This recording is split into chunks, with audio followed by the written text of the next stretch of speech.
All Oh, we right. loud. I'm up here yawning. Okay. It's time. It's time. It's time.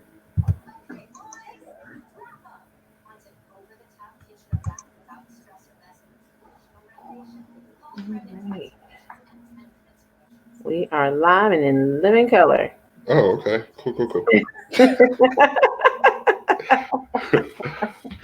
I was not prepared. My bad. All right. Let's All right. see. While we're waiting for people to join, today I am Brandon Davis with Highly Revered Podcast. We'll start by introducing ourselves. All right. I am Stephanie Crawl with Free Your Mind with Dr. K. And I am Zakia Brown with the Say Culture Experience podcast. Let me turn off all of my technology. All right. So we'll give it just a few more minutes to let everybody join. But while we're doing that, since the conversation today is around mental health, if we could just do a little check-in. I like to do this with my friends. For you guys who don't know, we are a circle of friends. This is normally what we do. We all have worked together as colleagues, but outside of that, we have a great friendship with each other. So let's start this. How are you guys doing? Ooh. Gosh, I guess I'll start. I feel like because we're honest and we're friends, overall I'm good, but I just feel what's the word? Like there's more. Like I feel like I'm not complete at this moment. Complete, like I think there's some things that I need to do and I'm just trying to search. Like I feel like I'm in search of my next. And so it kind of is I don't know. Like I said, I'm good, but I'm just kind of question mark. If I had a punctuation for it, I kind of would be a little bit question mark dot. So that's where I am right now. Yeah. That's my truth at this moment. Z, how you doing? I think I'm the same. I think I was telling Steph, like, it's a lot on my plate. So in some places I feel overwhelmed. In some places I feel like I'm making progress. Other places I feel like I just want to go to sleep and like never I don't want to say never wake up. Like I want to be underneath the cover for longer than like a weekend. I just want to not move and not do anything. But then like there's also other things going on to where I'm frustrated and just ready for something to be different. So I'm a little bit of everything. Yeah, I would actually agree with you guys. I think I'm in a great place right now mentally, and my life is going, at least in my mind, really great at the moment. So I'm not stressed about a lot. However, I think life right now is just a stressful time, right? And Mm-hmm. so we're all going through this questioning moment, like what are we doing? Like what's going to happen in the future? We all work in higher education, so we know job right now is stressful just because of the what is it? Epidemic, pandemic. There we go. Pandemic that we're going through, and how that affects our work life. And I just felt like that was an important way to start this off, since the conversation is about mental health and having that honest feedback on what you're doing. Because sometimes, not necessarily in this circle, but in other circles, you can say like, "How you doing?" and they'll say, "I'm doing fine." But fine is not the real answer, right? And so, if you guys don't know, I know I said a couple times, we're talking about mental health in the African American community, right? So we wanted to start off by defining mental health and what that means. So mental health, it is our emotional, psychological, and social well-being. It's your emotional state. It's how you process stress, how you problem solve, how you think things through. I think a lot of times we think about mental health and we think autism, or we think disorders, or we think illness, where mental health really can just be sadness, it can be happiness, it can just be how you're doing that day and how you're doing mentally and how you're handling things mentally. That's in my opinion, but you guys can share yours. Yeah, I think sometimes it's very easy to define mental health. Once again, as you mentioned, based on different elements and different illnesses. But I like to describe mental health in a more holistic fashion. Like, what is your state of well-being at this moment in time? Are you feeling healthy and whole. And if you're not, then it's checking different things. Like, for instance, I think of a checklist. Okay, physically, I'm feeling fine, like in my like physical body. I'm not achy. I'm not in pain of any sort. Okay, check physically. Then I may say, okay, how am I emotionally? I'm not having crying spells necessarily. I'm not angry and then happy, kind of a multiple spectrum. But then if I'm still feeling that there's other kind of thinking about my public health background of the wellness wheel, there's like financial health, things could be good, bills paid, and there's a few others. But then if I'm still not feeling this kind of sense of, I don't use the term balance, but harmony in my life, then I would ask myself, what's going on in my head? And many times that's the place that I realize that I'm not completely whole.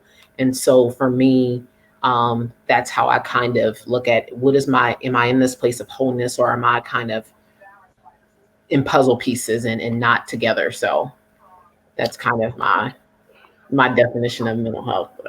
Yeah. So for me, mental health has kind of always been, like I said earlier, disorder or illness. I've always thought of mental health as not depression, but suicidal. And I've thought about mental health as schizophrenic and bipolar versus just the everyday worrying about my mental health. And I think a lot of people kind of look at it in that way, where we take it to the extreme of this person is psychotic versus this person just needs to, relax or worry about their stress level. So that's kind of how it's always been for me. I've changed now, of course, in this age, but I'm not gonna say I'm older, but of age. And so now I kind of look at it and think like, man, no, my everyday life, I go through mental health things and I have to face my mental health every day. I talked about depression before. I've talked about high school for me and having ADHD growing up. And so mental health, necessarily when I was a kid, I didn't think about mental health in that way, but now I kind of look back and think like, wow, all those things represent mental health in my life. Yeah, I think the same thing. So when I think about mental health, it's definitely how we were conditioned to think about it. So when you think about it, it's always in that format of schizophrenia and psychosis and bipolar disorder and all those other things. But for me, and it's similar to what you all have already said, is how am I being able to show up in a way clearly? So if my mental health is not in the best place, am I actually being able to have clear thoughts, clear connections, clear visions of what I'm going to be doing, clear understandings of what's going to happen next? If I don't, typically for me, that's a warning of something's not right.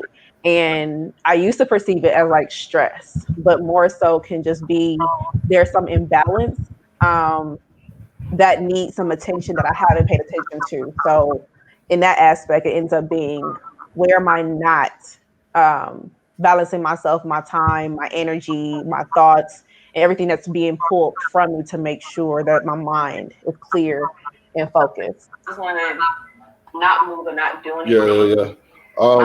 So I wanted to kind of bring up a couple of things real quick as we're talking about mental health, and we can kind of move into a different conversation. So as I was looking at mental health, the definition to kind of talk about this, I found some interesting facts about African Americans and mental health. And so WHO, the World Health Organization, just stated that 1 in 4 people, not Black people, but 1 in 4 people, period, are affected by mental health. All right, and they report that they have mental health. However, Black people are 20% more likely to face mental health issues than any other race. However, we are also the least likely to say something about it. So this comes from 2018, 16% of African Americans stated that they suffer from mental health issues or have mental health problems. But we don't say anything. We don't talk about it. So in our opinions, why don't African Americans talk about mental health? I would say for me, it's really about how we were raised in some aspects. Like, I don't remember ever having a conversation with my family about going to get counseling. I can't even remember if anybody ever said like the idea of like, pray about it, you'll be fine. Like, I can't remember even hearing that. But at the same time, I also don't remember anyone talking about what the issues may have been within our family that also need professional help, other than leaning on addictions and leaning on substances to help manage those things. So I think it becomes how are we talking about this within our own families? And it really wasn't until I got older to realize, like, yeah, you need counseling. Like, there are some things that you've gone through that you need somebody with a professional background who studied how to help people go through this, to help you get through it. So I think a part of it is how we talk about it within our own community, our own families, our own households. Like, if we don't see it, we don't know that it's something that's important until later on in life when we start recognizing, like, oh, that's an issue. I need to go make sure I check that. And it can't always be done internally. Like, we can't fix ourselves all the time. We do need some individuals, some assistance in that aspect. So even in that, it's, again, how we model it and how we're being taught about it. Yeah, for me, I was someone that was raised in the church. So as far back as I can remember, church almost every day of the week. And I think growing up in that environment, I did hear well, let's just pray about it. And once again, I believe in the power of prayer totally 100%.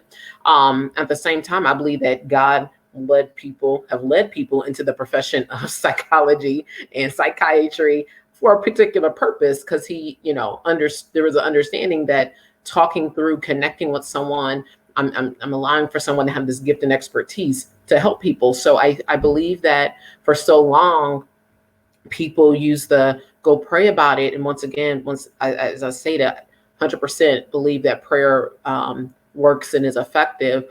I also believe that it's necessary for us to go get assistance and talk through.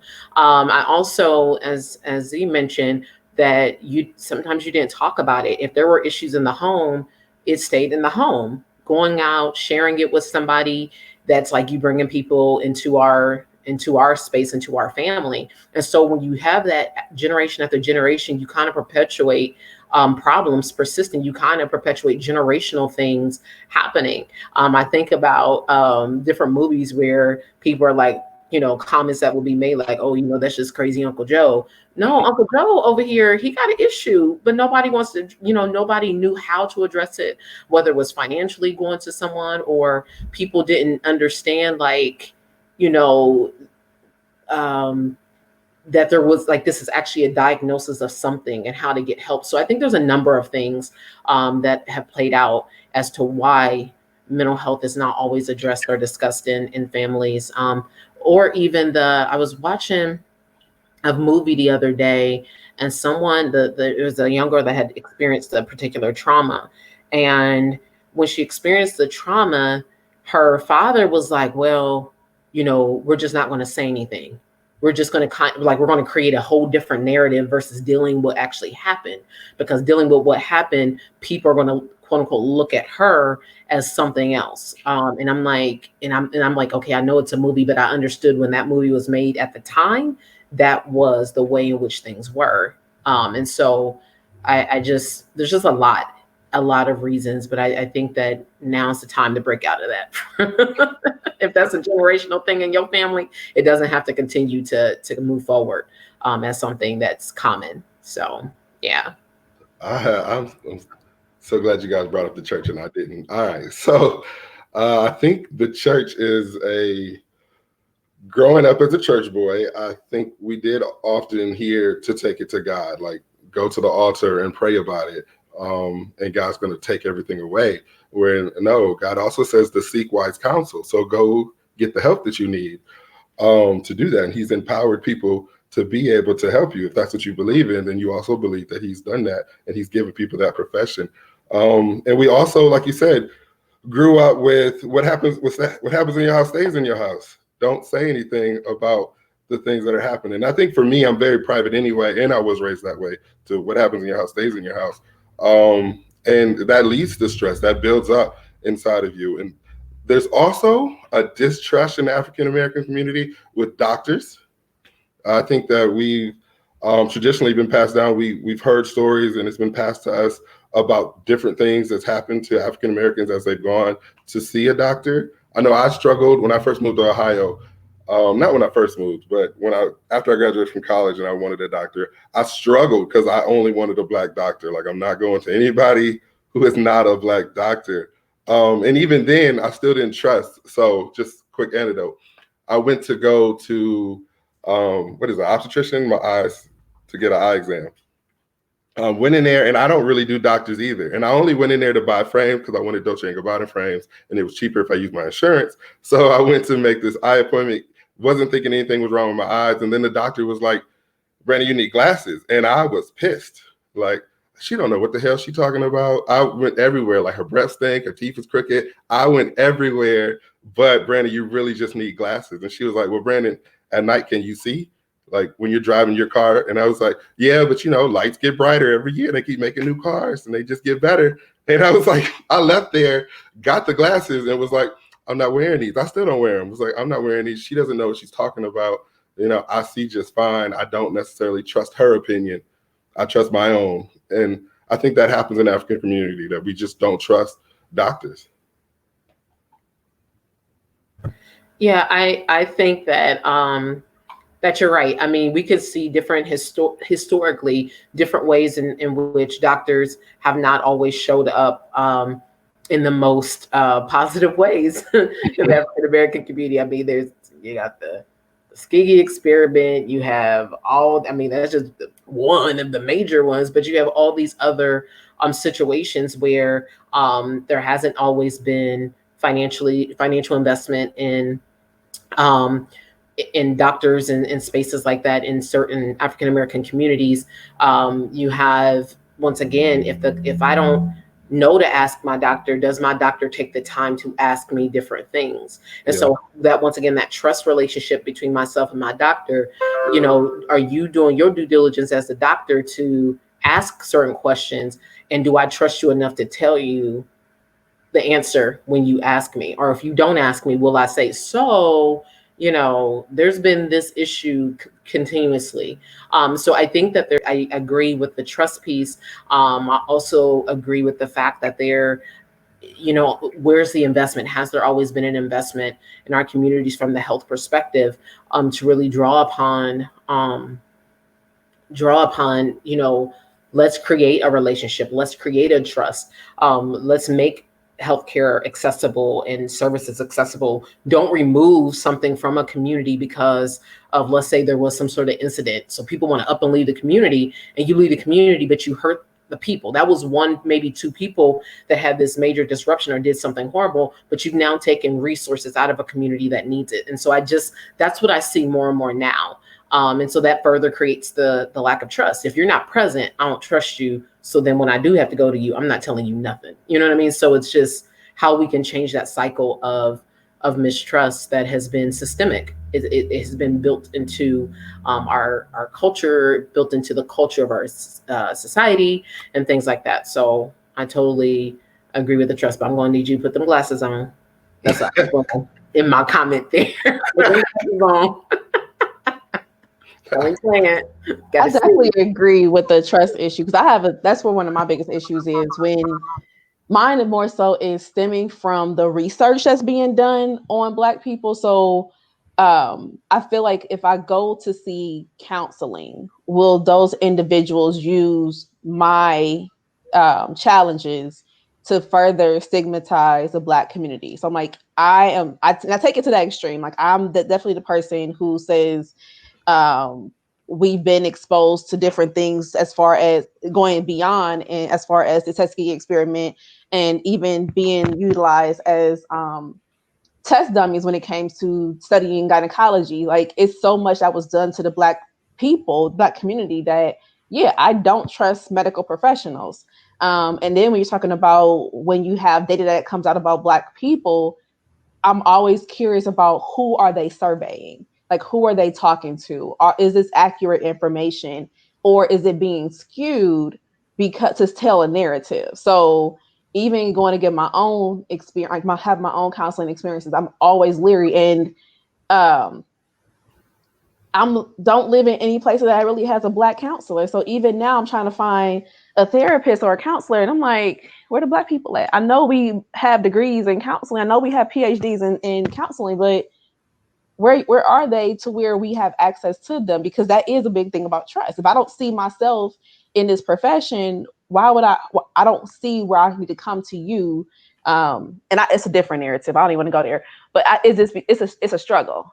You saw us where we go with that part. I don't know. I don't need anyone to feel like the savior. Like they're going to save me, but at the same time, I do want to see myself and the people I'm asking for help. So that's definitely a big issue.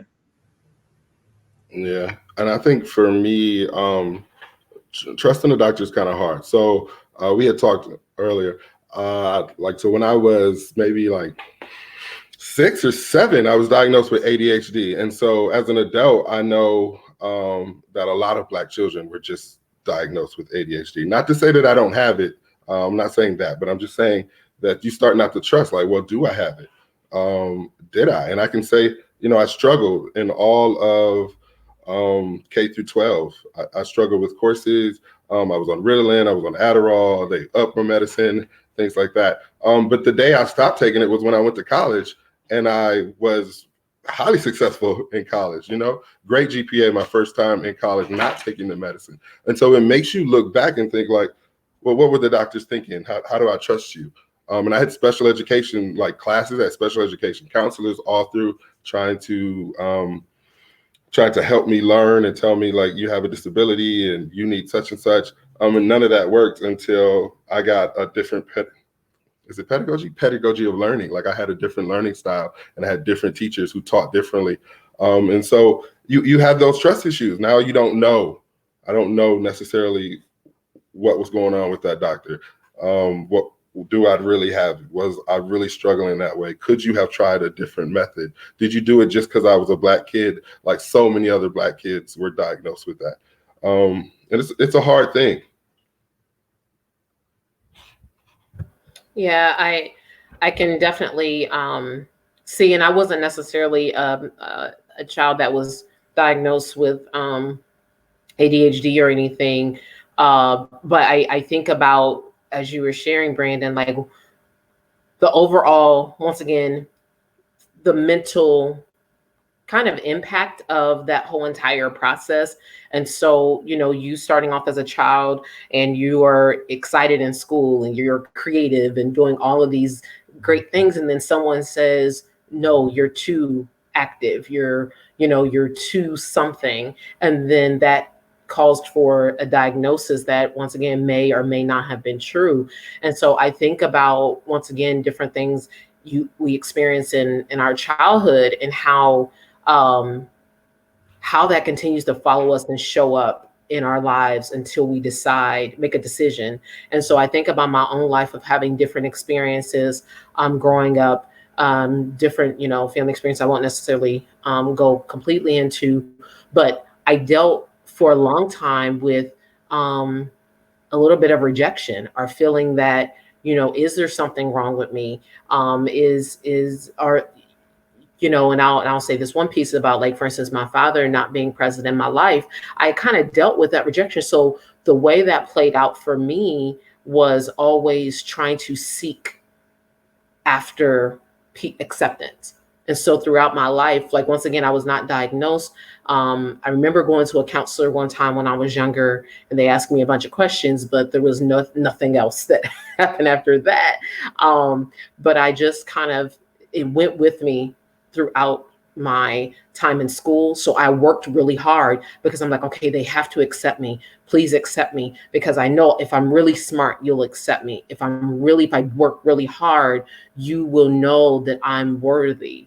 And therefore that perpetuated all throughout my life. And I would have to say, if I was to be 100% honest, it wasn't until I remember, and Z, I don't know if you remember this, I was living in Maryland, and I remember Z came to visit me, and we were talking about something, and she just kind of asked me, she's like, how are you enjoying your life? Because I was naming off different things. It was kind of like a checklist.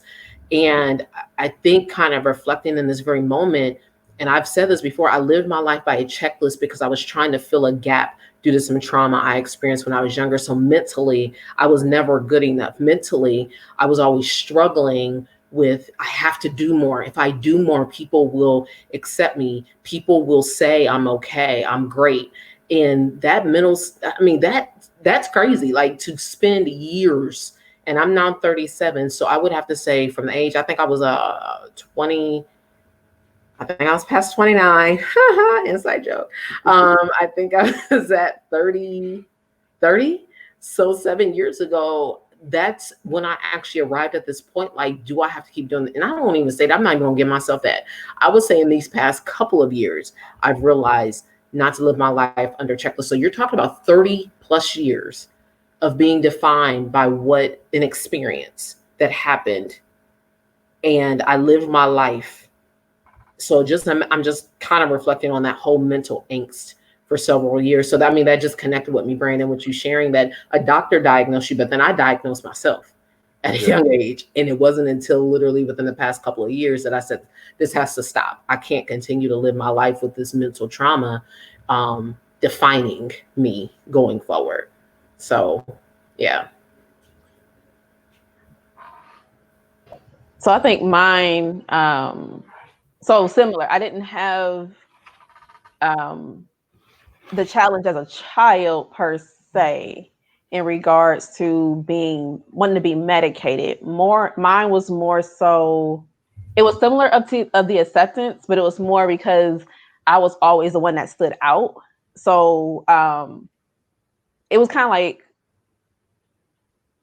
I was very, as people say, I was mature for my age. So I was advanced for my age. So I didn't have the same conversations as my peers would have. So I was always trying to find my community. But even from there, it came in the format of, how am I good enough? Do I fit in? Where do I belong? But then the comparison concept. So I'm comparing myself to every other individual and trying to either find my niche within what they look like and what people are glorifying or praising based off other people, or I'm trying to still figure out who I am. And all of that brought in some depression. So even as you were speaking of like, I'm doing a checklist, I realized that's where I'm at right now. So like before we started, we talked about like, how are we all doing? I'm like, I'm a little bit of everything. I'm realizing I'm trying to complete checklists. I'm trying to check off things because I have people telling me what I should be doing, what needs to be done, how to get to where I want to go next. And in all of that, I'm still questioning myself. Am I good enough? Am I not going to meet what everybody else is expecting me to meet? Yet am I good enough? And mine came out more so being the rejection of being fired triggered a depression in me. Because at that point, it was more so everything I had done up until this point, everything somebody told me I should be doing, it wasn't good enough to where I was let go. And I know it's not what happened, but that's how I rationalized it within myself. So in my mind, I wasn't good enough. And then when you start layering on relationship failures when it comes to like intimacy, dating, when you start layering on challenges with either family or friends, when you start layering on a more comparison when friends are advancing or you're seeing like different opportunities happening for other people, it's so much to where you start wondering, am I in the right place? Like, am I supposed to be where I'm at right now? But then also, am I good enough? Will I ever be good enough? And what will make me be good enough? So I definitely resonate with that when you were saying that, Crawl, in regards to trying to look at the checklist of everything. And I'm at that place right now where I'm recognizing you don't have to do a checklist. You don't have to achieve what other people are even achieving. Like whatever is meant for you is meant for you. But that was significant because it took me even years to let that go. So in all of 2018, I struggled where I just felt like I had fallen off the face of the earth. I felt like no one would ever hire me. I felt exposed, and being in that position to feel exposed in the way that I had to be vulnerable in so many capacities where that was a new experience for myself. So I'm gonna stop there because I'm starting to get my anxiety starting to kick in. Yep. So for you, like, you know, I've opened up a little bit about my depression and the things that kind of led me to my depression. And I don't even think, like I said earlier, I don't even think in my head, I thought that was mental health. Like, I just kind of figured like, I don't know what I thought it was. But thinking about it now, it's kind of like, man, I really was struggling with my mental health at the time, and didn't even realize it. And so going through that, a lot of stress, a lot of the things that triggered it was stress and rejection. And I won't go into the things that triggered it. You can go listen to it on my podcast. But going through that kind of just put me in a place where I was stagnant and I didn't know what to do or how to move or who to talk to. And it goes back to this Black community not being able to speak it to anybody, or not being able to say like, hey, I need help with this situation, or I need to be able to talk about certain things, or not even wanting to talk about it. During that time period that Z's talking about, I remember we'll just be honest, we all worked together for a certain amount of time, and then all of a sudden in 2 days we weren't working together. And so that time was real stressful for me. I will definitely say that having you guys in my circle, or having a relationship with you guys at work, helped so much with the stressfulness of work. And then the next day to say, okay, I got back from the Bahamas and nobody's there. It's just me. It was kind of like, all right, well, what the hell am I finna do? How am I finna relieve my stress? Because when I get stressed out, I go to their offices and I sit down, and they're who I talk to. And now I don't know who I talk to. I just sit in my desk. And so that stress of not being able to say anything, it weighs you down and it eats at you. Another thing is that I was way before that, I went to the hospital and I was diagnosed with anxiety. I have anxiety issues. And even then, still wasn't thinking about my mental health. And that came from stress. And again, sometimes I think mental health is something that you can't necessarily see. So if you have an ache or a pain, you have something that's there. If you break your arm, you can see it's there. But if you have mental health issues, you can't see it. Everybody still wears that smile. Kind of like we talked earlier, we code around to each other. We say, how are you doing? But our response is, I'm doing fine, right? And so we never really get to express or have that indication that something is wrong for the outside world to see and know, or a trigger that says, let's stop and talk to this person. You have to kind of bring it up. And we don't necessarily do that. Yeah, I would definitely echo that. For me, in my life, I, as I said earlier, kind of dealing with the initial kind of launch into, or I guess the trauma of what in my mind was rejection, and then perpetuating that into trying to be like an overachiever to the nth degree. All that time I was suppressing my emotions, suppressing all that I was experiencing. So when the situation happened with the job in 2017, I was in my house, curtains drawn, dark. It was like, I remember like my mom coming to my house like, what the heck? Like my curtains, it was dark in there. And I would have days where I kept, even in that moment, kept telling myself, Stephanie, be strong. It's okay. Like I was trying to give my own self a pep talk. And I'm like, I'm sitting here not knowing what I want to do. In my whole entire life, I had done everything that I thought I was supposed to do. I had done everything that I believed that people had told me I was supposed to do, try to be the person that people had told me is the right person.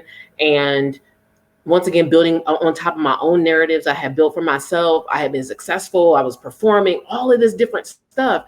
So I never dealt with really what I was feeling. So when I was in my home, curtains drawn, crying, and I'm like, maybe I'm not good. Maybe I've been pretending this whole time. Maybe I'm not that good. Maybe I'm horrible and I just lied to myself. I mean, I'm just literally, these are the conversations I was having with myself. And then eventually, definitely have to say for me, through some prayer and having some real kind of time with God, like, what the heck is this? And through that moment, through that time for me, it was revelation and insight that I got, like, that's not where you needed to be anymore. That job, that place was not where you needed to be. And it took, unfortunately, a major trauma to get me out of a place that was going to have a longer traumatic impact. And I think sometimes we all go through situations and we go through seasons of either loss or, something horrible happen, and we get stuck on that thing, and therefore not realize until probably a year or so later, or even years later, like, man, I dodged a big bullet. That traumatic exit, whatever it was, actually was the right thing for me. But in that moment in time, I just, the strong Stephanie that everybody kept talking about, I didn't know who she was. I'm like, that was a lie. I never was that. Y'all lied to me. I was lying to myself. All of these different kind of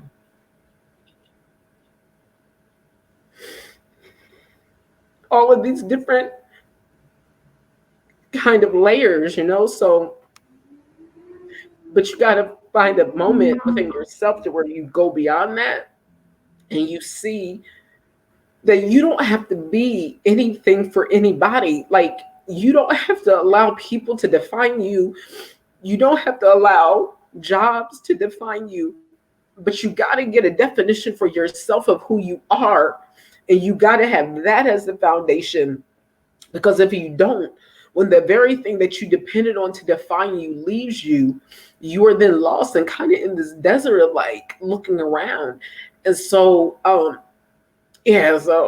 I'm going to pass the mic real quick and get myself. So not crying. Now, I will start crying. No, I cannot hold it together. I will catch pink eye so quick. All right. So quick. I am not prepared. For it. No, everything you said is honest, and it's the truth about, and because we were all in that time kind of together, my situation in that experience is a little different.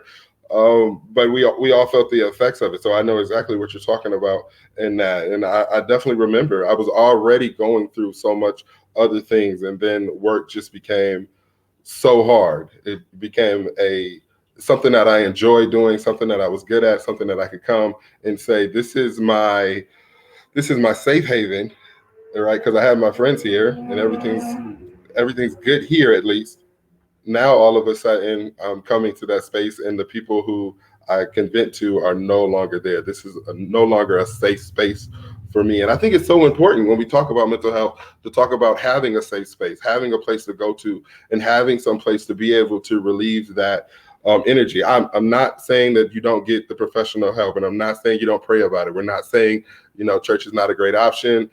I'm definitely not saying that, but I think sometimes it is good just to, as you're talking about your everyday mental health, to have a space where you can say, hey, this is my safe space. These are the people I can talk to about the situations. This is where I can unload or vent off. Or for me, I'm a person who likes to get away from people. So there's certain people, sometimes I want to get with people, but there's certain times I want to come, I want to light a candle, I want to put on Anita Baker, and I just want to think about my day and kind of chill out. That is my go-to, is Anita Baker. My other go-to is beef and cheese. Like Rachel, one of my coworkers, would always say, if I am stressed out, take me to Wendy's and get me something beef and cheese. Normally I don't eat beef. I eat, turkey or chicken or something, but that safe space or that comfort food for me, we could just sit down and kind of talk and relax and be like, whew, I need to just take a break from the office for a second, right? I needed to step out. And I've had those. I don't want to make it all about work, but I remember it was a stressful time at work. It was under not Crawl, but under another person. And typically I don't cry at work. I'm pretty much a strong person. If I do cry, I'm gonna go to my office. But I remember I was in the room and a lot of stuff had happened, and I held it together for this meeting. I got everybody through the meeting. And then I walked out of the meeting, went to my car, broke down crying. A student came and was like, Brandon, what's going on? And I was like, I'm done. Like, I'm getting ready to drive home, and I'm never coming back here again. I'm overly stressed out. Nobody knows what I'm going through right now. And it's just a lot going on. And that student was a person like, listen, you got to get it together, go back in there. Like, you got to straighten up your face, put that face on, and talk to me about it. But then after that, get your ass up and go back in there and make it work. But I needed that time to say, I see your comment. I needed that time to go back and say, like, hey, I need a break from this. I need to breathe. So, sitting in that car for half an hour. And I've done that with my mentees. I've taken them off and said, hey, listen, I know you're stressed out right now. Let's just go take a walk. Let's go take a walk. Let's talk about it real quick. I can take half an hour out of my day and just listen to you vent. Not that I need to give you advice or anything, but just let me hear you put out the energy that's inside of you, speak it out, and then we can go back and doing it. I've taken them out to eat. Like, let's go to Applebee's for a second. Hate Applebee's, but let's just eat this greasy ass burger, and just relax for a second. That way I know mentally you can be okay. And if I feel like you need more help, then let's talk about getting you the help that you need afterwards. Yeah. And I think it's also important that we think about like what causes that trigger within the imbalance or the disharmony within our mental health. So, and I think for me, of course, a lot of it is childhood stuff that happened, some childhood trauma, some family issues, but then the most recent has been work related or stuff that goes on within our society. And a lot of it, similar to Brandon, like I've had people who came to me and try to be the most strongest person in the world. And I'm always hearing someone tell me like they see me as the strongest person. I'm like, I done broke down crying at homecoming because of the doggone step show tickets thing. Like I done broke down crying because we can't find out how to house students. I'm like, we can only be but so strong. And at some point, we're still human. And sometimes the environments that we're in requires us to be more than who we really can be. We're still human. So even the idea of not trying to show emotion, and you're supposed to be this stone-faced person, it ends up not really being who you are. It's not the truth of who you are. Reality is you're a human being who has emotion, who care about people, who actually has feelings. But that can be a lot on our own mental. So similar to youths, Brandon, and to Stephanie, like that environment was not conducive for us to really be well mentally. Because I remember a moment where I told Stephanie, like, I'm so stressed out, I'm falling asleep behind the wheel trying to drive to work. Like, it's so much going on to where I'm like, I'm not eating. I started to feel I started to understand I did have anxiety because I would have pains constantly in my arms and in my hand. And I, at that moment, I could not say it was stress or even it was impacting my mental. It was just like, it's a lot. This is a lot going on. And how do we fix this? How do we resolve this? And definitely it took some years later to realize that environment was just not healthy. It's not, it wasn't conducive to our well-being or our health. It wasn't, in some aspects, it wasn't conducive to growth, but if we aren't able to name what impacts our mental health, it takes us even longer to figure out how to resolve it or how to even acknowledge and find ways to heal from it. Because there's definitely some things I'm still working through that I'm just now getting to at the age of almost 38. That is like, I've never acknowledged this. I never knew this. I never paid attention to it. But yet, if I don't get it, I will never heal from it. It'll always be a part of me. It'll always show up in different places. So recognizing where things are coming from is definitely important as well. Yeah. And sorry, go ahead, Brandon. Go ahead. No, you go ahead. You're good. No. There was a question in the chat, but I want you to go ahead and comment before we get to that question. What was I saying? No, I think that 100%. Yeah, it was definitely a bad environment, and I'm in a space now. I think I had talked about this last time of changing my environment and making it more alkaline is the word I like to use. So we know that like if your body's alkaline, then you can't. It's supposedly you can't produce cancer, you can't produce illness if you get your body in the right environment, alkaline. And so I'm at that space where I am changing the energy in my life and making sure like, hey, listen, only certain people can be in this space, right? I only have room for this type of energy. I don't have room for any negativity. I don't have anything that's going to put me down. I don't have time for that right now because I don't have the mental capacity to handle all of that, right? I can only handle so much. And this is what I'm choosing to handle. These are the things that I'm choosing. I know Cross says it's a lot, the power of your no. All right. And so I'm definitely using that. There's things I have to say no to, even things that I want to do, things that I'm like, hey, listen, I want to do this. It's like, no. You need to focus on this right now. Get this together, put that on the back burner and come to this. There's only so much I can handle because that stress does lead to mental issues. And if you let everything tackle on, then later in life, it becomes a bigger issue, right? So right now you may just be sad, but tomorrow it may be depression, and depression can fall into something bigger. right? And so you've had depression for 2 years, but now you're suicidal because you didn't address the small thing, or you didn't say no when you were supposed to say no. Yeah, Brandon, I love that. And one of the things you said in your recent podcast. So if you haven't checked out Highly Revered, the recent podcast, Brandon, put your podcast, the podcast name of it in the chat. But one of the things you said, which is so important, is about your choice. Sometimes I think many of us are bound by choice. And what I mean by that is that we're bound by always saying yes to others and saying no to ourselves.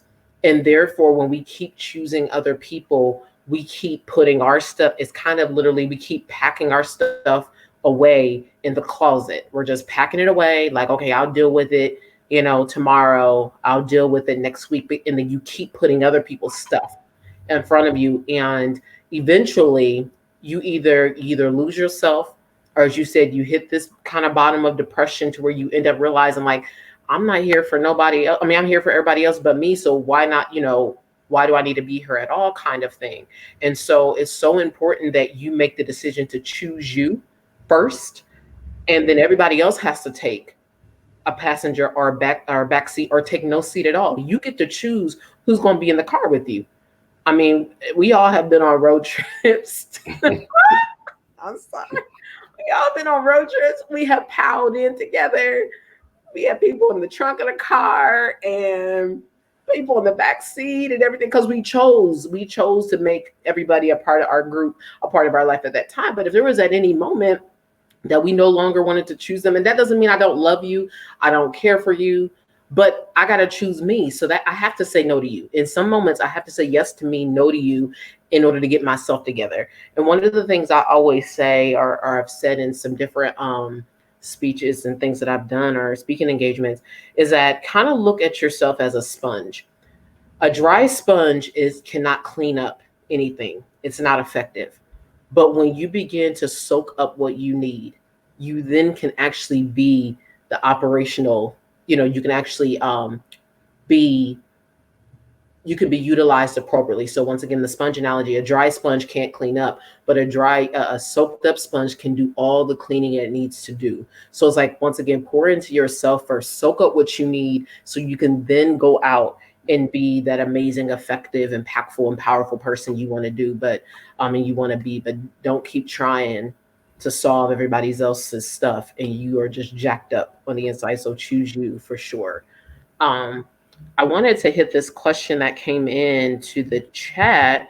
So what do you do when you feel like you don't have none of that the way you need it? So I think, Z, you were talking, this comment came in around the time that you were speaking about, I'm sorry, I'm trying to remember the timing of it was your last comment when you were talking about you were going through different stresses, and you were trying to figure out, things that you need to disconnect from, or the unhealthiest, or, I think you started talking about people, a part of your life, and things like that. I'm sorry. Trying to remember all of our comments. It could also be when Brandon talked about like the people support. Oh, yes. Sorry. I mean, to be completely honest, there's been moments where I felt like I didn't have safe spaces. Like, even though I have friends, you're still bringing a part of yourself you're bringing a level of vulnerability to a space that you don't really know how it's going to be received. So yes, I have friends that I've known for 20 plus years, and I have friends I've known for maybe 7 months, but I'm still very guarded. So there are still things that many of my friends have no idea that I've either gone through, dealing with, still deal with, or it was on the horizon. But what has hurt the most is not allowing myself to actually be having that space to go to. So not being able to go to my friends, knowing that they're there, like they're constantly saying, if you need to talk, I'm here for you. If you need to talk, I'm here for you. Trusting them that they're actually here for me. If there's a moment where you feel like you really don't have that, that's the best time to go get counseling. Because if nothing else, you're going to end up still holding this, whatever that is, in, and holding that in is not going to help you move past it. So if it's something that you feel like it's been weighing on your heart, your mind, your energy, your spirit, and you need to let it go, if you have people who are willing to be present, I mean, of course, using discernment to really know, like, can I trust this person with my most vulnerable emotions and feelings and experiences? But lean on the people who are willing to be there. Like, it's taken me years to be able to open up and say, I've gone through these different things to people who I've known. And I mean, like, known family trips, we sleep in the sharing hotels, like, known. But it also takes me a while to get to that point to be able to say, I need to talk to somebody, because I will sit here and try to hold in everything that I'm going through on my own. But if you feel like you don't have that, that's definitely a moment for counseling. And that's when I had got to, like, I had to go get a counselor, because at that point, when I felt like I could not go to my friends and say, this is what I'm going through, or go to my family and say, this is what I'm going through, I was like, I need a therapist, because I need somebody to help me get through whatever it is I'm going through, because I'm not moving and I'm not making progress. So for me, I think sometimes you have to choose. You have to make a hard choice to get yourself well and make, I don't know, take those actions. So for me, when we talked about the depression and other things, it wasn't that I talked to somebody, although I should have. I'm advocating for talking to somebody. It was that I made a hard choice that I wasn't going to be depressed anymore, that I was going to say, like, hey, I need to fix this because I don't want to go any further than what I am. I've hit the bottom of what it's going to be. It's not going to get any worse. So you have to make that hard choice. If you don't feel like you have a safe space, or if you don't feel like you have friends that you can depend on, first of all, get new friends. But if you don't feel like you have that safe space, build one. Take the time to stop, think about who you are, what the reason is. Like, I had to stop and think, like, why am I depressed? What has me here? Okay, so it's rejection. Now that I can say that this is rejection, let me stop and figure out, where is a safe space where I can be free of rejection for a while? Where can I go and who can I talk to? What can I do to have this? There are safe spaces out there. You just don't see them right now. All right, so there's people that you can depend on. You just necessarily don't feel like you can. But break it out. Sometimes you got to sit and talk to yourself and get yourself through it. Like I said, get the wine in the Anita Baker and work it out in your room. Or sometimes you do. Like, if it comes to a point you need to get, not if it comes to a point, go get the help that you need. Go get a counselor, go get a therapist, a psychologist, somebody who you can go to and get the help that you need. Because sometimes this can be life or death, right? And it can be not physical death, but it can be death of the things that you're supposed to do in life, your future. It can be death of your creativity. It can be death of your heart. It can be death of a lot of things that are in your life. So it's important to say, like, hey, I need to fix these before other things in my life are affected by it. Yeah, I think one of the key things as we talk about the people that are in your circle sometimes, and I know Brandon talks about this a lot, is that there are seasons that certain friendships are vital and certain friendships are necessary. And those friends in that particular season will definitely be great to help you cope with various things, help you to kind of get through what you're facing. But there are seasons where you grow apart or grow in different paths with those friendships. And so I bring that up because as we've shared this evening, that it's been people in relationships that has helped us, friendships that has really helped us kind of get through some of these tough times, while other times it was maybe that self kind of reflection. Other times it was a spiritual connection. And then other seasons is like, I need to go get help. So as it relates to the friendship, because I'm kind of looking at some comments here, is that sometimes you have to ask yourself, do you have the right people in your circle that when times get hard, then I can lean on them? Because everyone is not designed to carry the weight with you. Everyone is not designed to carry the weight with you. And if somebody is not designed to carry the weight with you, then they cannot travel with you. And that's a hard concept, because there's some people like, man, they've been my ride or die, for years. That's great. Okay. But are you carrying them, or are they walking with you?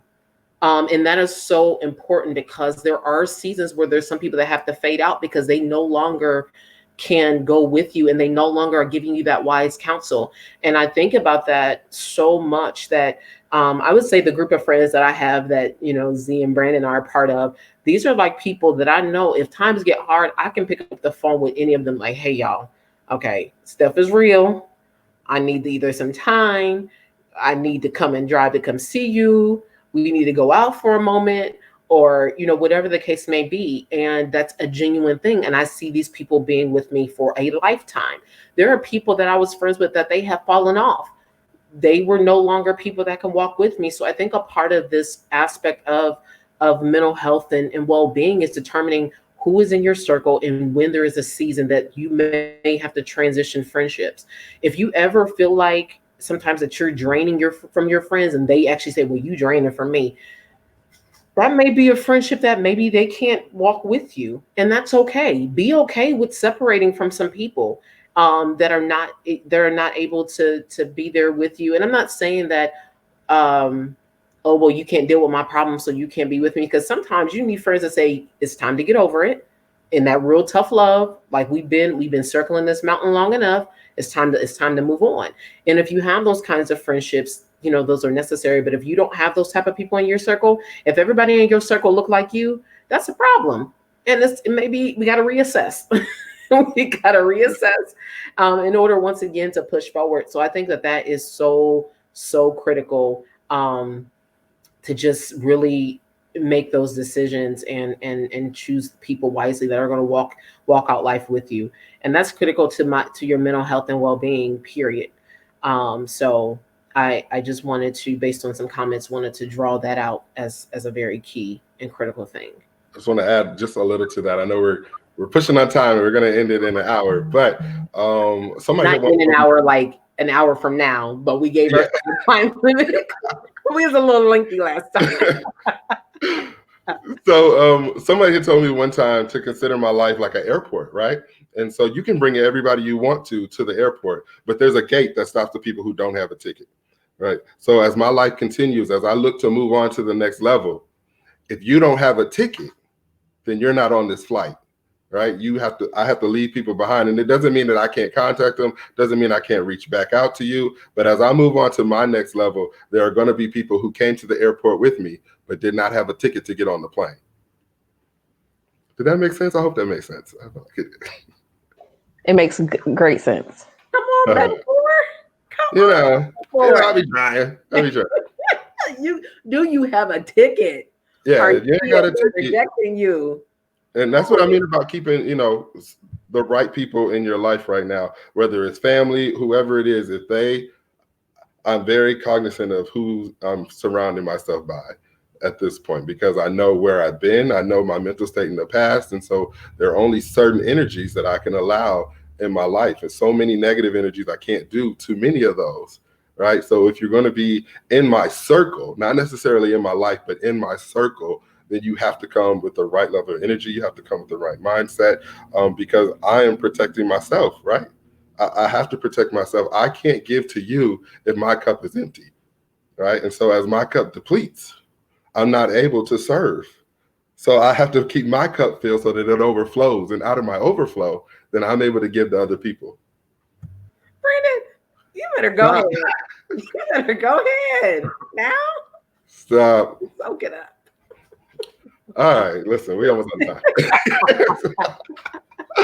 I love it. That is so true. So true. Flight and cups and sponges and all that stuff. All of that. And Yes.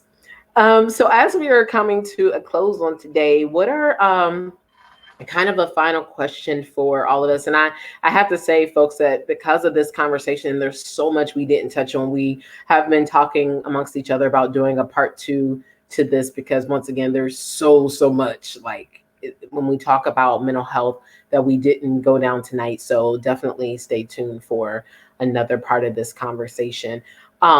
So my question for you all at this present moment is, what is one healthy way? I mean, I know we talked a lot about healthy ways of mental health and ways to cope, but what is one thing that you're doing like right now in your life to cope with obtaining like a harmony of mental health, or a kind of a healthy grounding in your mental health?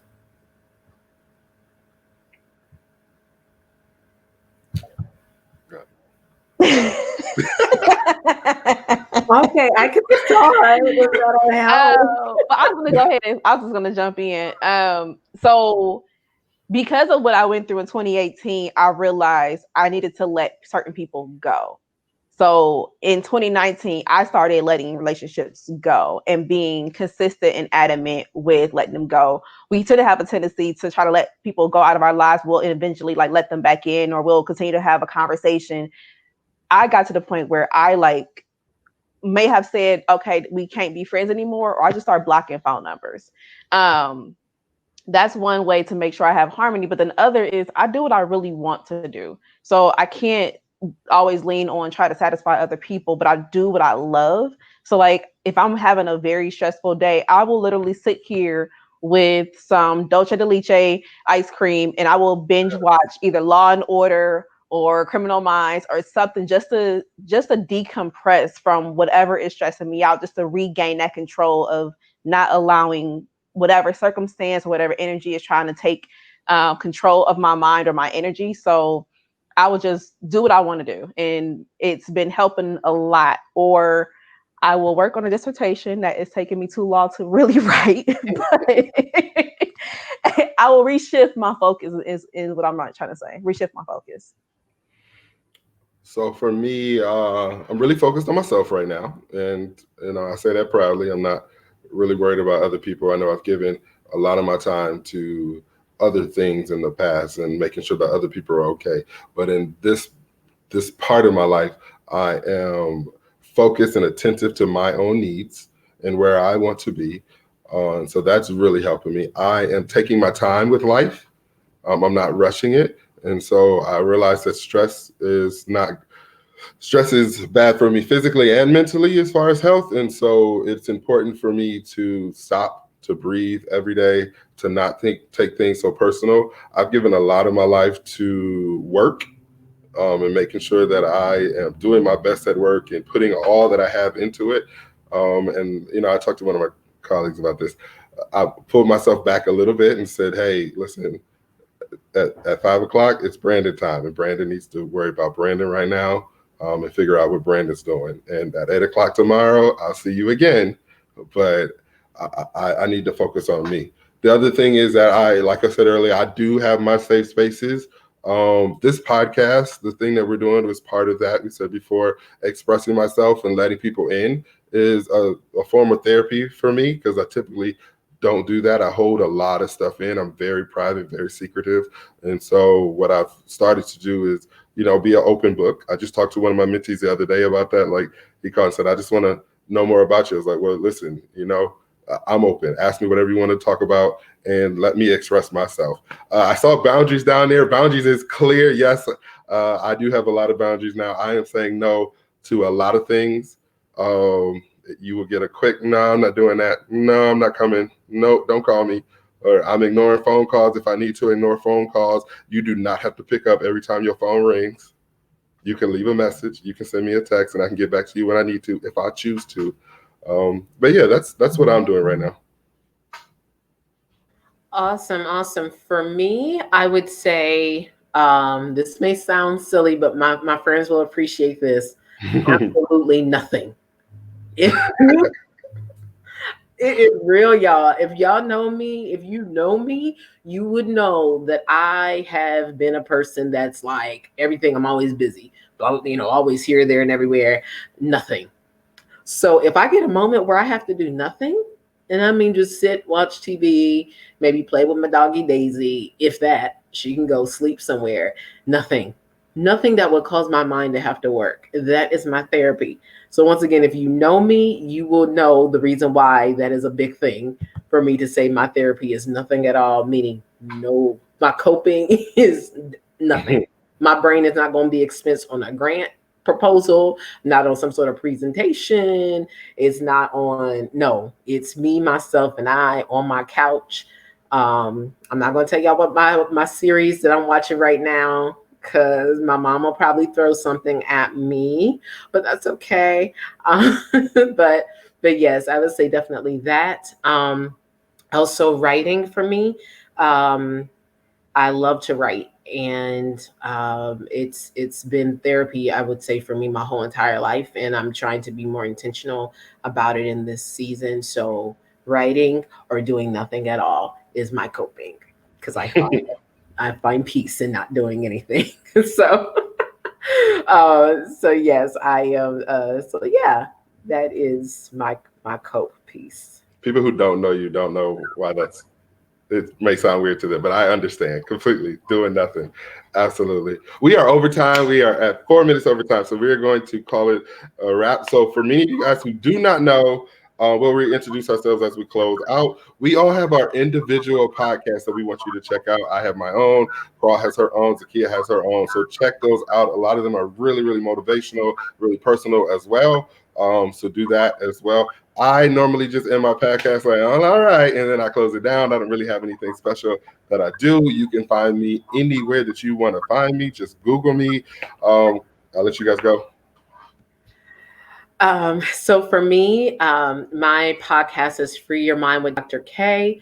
You can find me on Anchor and Podbean. I'm going to be hopefully on iTunes soon. So watch out for that. And then also, I have now just launched a YouTube channel. It's Free Your Mind Enterprises. So please subscribe to my YouTube channel, and I'll have some more things coming up there. And typically, when I end my broadcast on my podcast, I say, continue to free your mind. Okay, and I am Zakia. I have the Sankofa Experience podcast, where I'm still developing some content, but definitely similar to Brandon, use it as a source of therapy and trying to be a little more transparent and vulnerable through the healing process, which is part of the Sankofa concept. You can find me on every platform as of right now: Anchor, iPod, Apple iPodcast, and Spotify podcasts as well. And it's Sankofa Experience with the X and not the E, minus the E with a special spelling. So, yeah. All right, listen. So now that we've done that, thank you guys for watching. We will do this again next month in August. It's the first Friday of every month. Be looking out for the flyers and the posters and the reminders that go out for that. So with that, see you guys. Bye.